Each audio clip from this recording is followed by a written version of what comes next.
लेकिन मोदी जी को 2015 में हराए हैं, उस इतिहास को फिर रिपीट करेंगे। मोदी है तो मुमकिन है,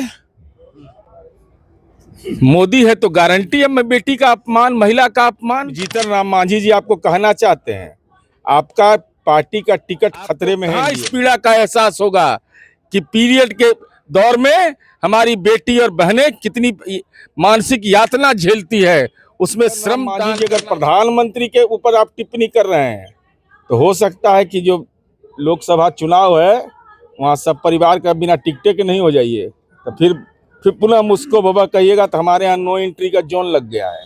नमस्कार, मैं सिर्फ देखिए जिस प्रकार से नीतीश कुमार की जो बनारस की रैली है वो कैंसिल हो गई है, उस पर लेकर बीजेपी ने भी बयान जारी किए थे। आज फिर से जदयू के एमएलसी नीरज कुमार ने भी बयान जारी किया। उन्होंने साफ तरीके से कहा है, जहां भीड़ जुटाने की बात करें तो भीड़ हमसे बेहतर बीजेपी कैसे जुटा सकती है, क्योंकि हमने अंबेडकर संसद की बात कर ले और अंबेडकर समागम, जहां बीजेपी अंबेडकर समागम का आयोजन करवाई थी, वहीं उस समय बीजेपी से पहले जदयू ने अंबेडकर संसद की बात की। उन्होंने कहा कि अंबेडकर संसद में जो भीड़ आई थी वो अंबेडकर समागम में नहीं दिखी, तो इससे भीड़ का तकाजा लगा सकते हैं आप। साथ ही साथ उन्होंने महिलाओं पे जिस प्रकार से स्मृति ईरानी का बयान सामने आया है उसको लेकर भी उन्होंने बयान जारी किया। और यही बात करें दरभंगा डीएमसीएच की, तो दरभंगा डीएमसीएच में जिस प्रकार से डॉक्टरों का जो ग्रुप था वो बिहार में शराबबंदी के बावजूद भी जिस प्रकार से शराब पीते नजर आया है, उसको लेकर भी उन्होंने कहा है। उसको लेकर उन्होंने क्या कहा है, पहले आप इस वीडियो में सुनिए। विपक्ष कह रही है कि जिस तरह से बनारस की रैली को स्थगित कर दिया गया है, वहाँ भीड़ जुटने का डर था कि वहाँ भीड़ ही नहीं जुटती। अरे भीड़ में कहाँ मुकाबला भाजपा हमसे कर पाएगी। अरे भाजपा ने तो भी लिटमस टेस्ट किया, भीम संवाद का जवाब अंबेडकर समागम में दिया। दलितों का अपमान इससे बड़ा क्या हो सकता है।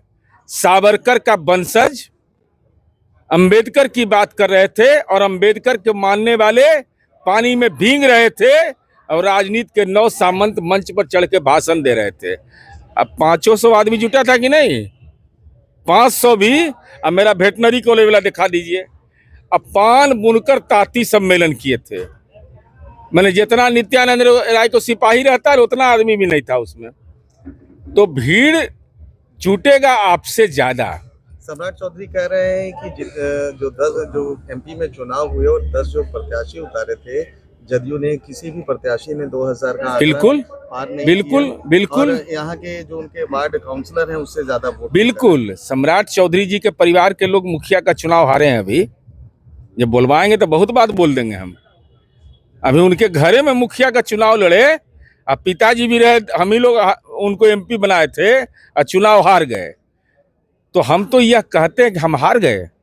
याद है कि चूंकि सम्राट चौधरी राजनीति में नए बहुत पार्टी बदल के आए हैं ना। याद है ना 1980 जब भारतीय जनता पार्टी का राजनीतिक परिवार नियोजन हुआ था, 2 सांसद थे। सवाल इस बात का नहीं है, सवाल है कि आखिर डर क्यों गया। राजनीति का गीदड़ है भारतीय जनता पार्टी, डर गया नीतीश कुमार जी के सभा से। केवल प्रबंधक पर दबाव बनाने लगे आप। कितना दबाव बनाओगे, दबाव का जवाब जनता देती है।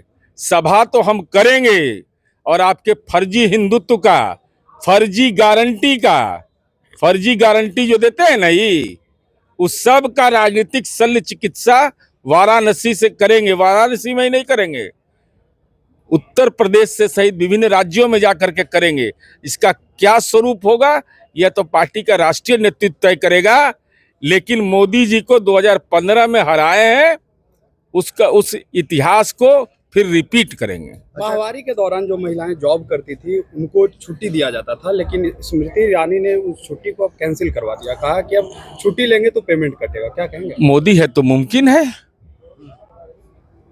मोदी है तो गारंटी है बेटी का अपमान, महिला का अपमान। क्यों छुट्टी कैंसिल होगा उसका? क्यों मातृत्व अवकाश बंद होगा उसका?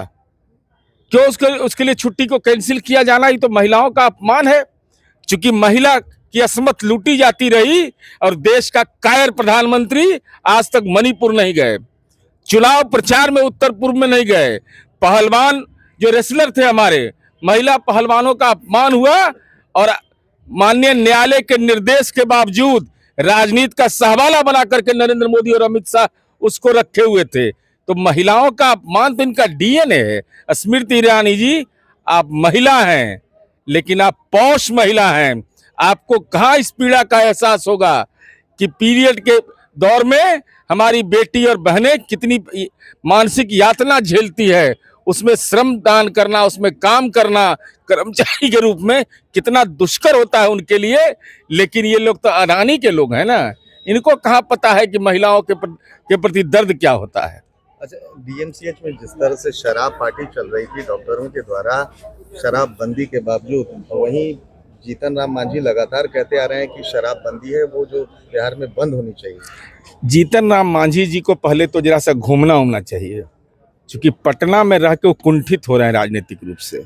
उनको गुजरात जाना चाहिए, गुजरात में जाकर के दर्शन करना चाहिए, चूँकि गुजरात में वेबसाइट देखना चाहिए कि एक भी व्यक्ति को सजा नहीं मिलता है वहाँ दारू पिलाने का लाइसेंस ऐसा है, शराबबंदी है, वर्धा में शराबबंदी लागू है, भाई शराब मिल सकता है। तो जीतन राम मांझी जी, आपने सूचना नहीं दिया दरभंगा के सीनियर एसपी को? सोशल मीडिया में यह सूचना मिली, कानून के जद में आए। और हम जीतन राम मांझी जी आपको कहना चाहते हैं, आपका पार्टी का टिकट खतरे में है एनडीए में, क्योंकि प्रधानमंत्री नरेंद्र मोदी ने यहाँ कहा है 5 जनवरी 2017 को गांधी मैदान में, गोडसे के राजनीतिक खानदान के ये लोग हैं, तो कहा था कि नीतीश कुमार जी ने साहसिक फैसला लिया है और केवल नीतीश कुमार सरकार के बस का चीज नहीं है, तमाम दल और संगठनों को सहयोग करना चाहिए।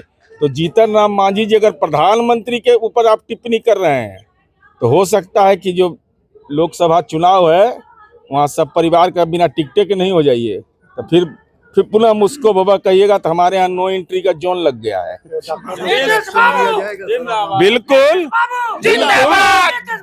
बिल्कुल, कोई भी सरकारी कर्मी हो, प्रदेश के अंदर नहीं देश के किसी कोने में अगर शराब पीते पकड़े जाएंगे तो नौकरी से बर्खास्त होंगे। हम विभिन्न डॉक्टर संगठनों से भी अपील करते हैं कि वो शिशु रोग के विशेषज्ञों का सम्मेलन था, ये बच्चे हैं, नौनिहाल बच्चे हैं, उनके चिकित्सारत वैसे डॉक्टर जो शराब पीते हों, निश्चित रूप से डॉक्टर संगठन को भी, चिकित्सक संगठन को संज्ञान में लेना चाहिए और इस दिशा में सार्थक कार्रवाई करनी चाहिए।